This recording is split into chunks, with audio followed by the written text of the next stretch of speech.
రేపు తెలంగాణ మంత్రివర్గం సమావేశం కానుంది. ముఖ్యమంత్రి రేవంత్ రెడ్డి అధ్యక్షతన జరిగే కేబినెట్ భేటీలో పలు కీలక అంశాలపై చర్చించనున్నారు. రైతు రుణమాఫీ, రైతు భరోసా, అసెంబ్లీ బడ్జెట్ సమావేశాలు ప్రధాన అంశాల ఎజెండాగా రాష్ట్ర మంత్రివర్గ సమావేశం కానుంది.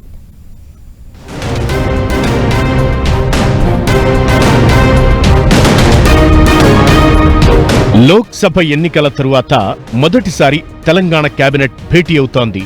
శుక్రవారం మధ్యాహ్నం సచివాలయంలో ముఖ్యమంత్రి రేవంత్ రెడ్డి అధ్యక్షతన మంత్రివర్గం సమావేశం కానుంది. ఈ భేటీలో పలు కీలక అంశాలను చర్చించనున్నారు. కేబినెట్ ఎజెండాలో రైతు రుణమాఫీ, రైతు భరోసా, అసెంబ్లీ బడ్జెట్ సమావేశాల నిర్వహణ, ప్రభుత్వ అధికారిక చిహ్నం, విభజన అంశాల్లోని 9-10 షెడ్యూల్ కు సంబంధించిన ఆస్తులు వంటి అంశాలు ఉన్నాయి. ఆగస్టు 15 లోపు 2 లక్షల వరకు రైతు రుణాలను మాఫీ చేస్తామని చెప్పిన తెలంగాణ ప్రభుత్వం అందుకు అనుగుణంగా నిధులను సేకరిస్తోంది. రైతు రుణమాఫీకి సంబంధించిన విధి విధానాలు, మార్గదర్శకాలపై మంత్రివర్గ సమావేశంలో చర్చించనున్నారు. మొత్తం 3 దశల్లో రుణమాఫీ చేయాలని భావిస్తున్న తెలంగాణ సర్కార్ కేబినెట్లో చర్చించి ఆమోదముద్ర వేయనుంది.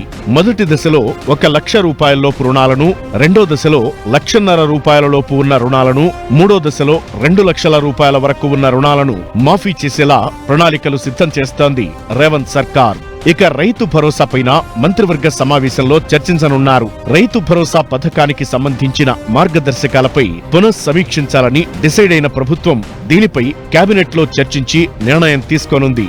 ఆర్టీసీ ఉద్యోగులను ప్రభుత్వంలో విలీనం చేయడానికి సంబంధించిన అంశంతో పాటు ఏపీ, తెలంగాణ ఉద్యోగుల అంశాలపైన మంత్రివర్గంలో చర్చించనున్నారు.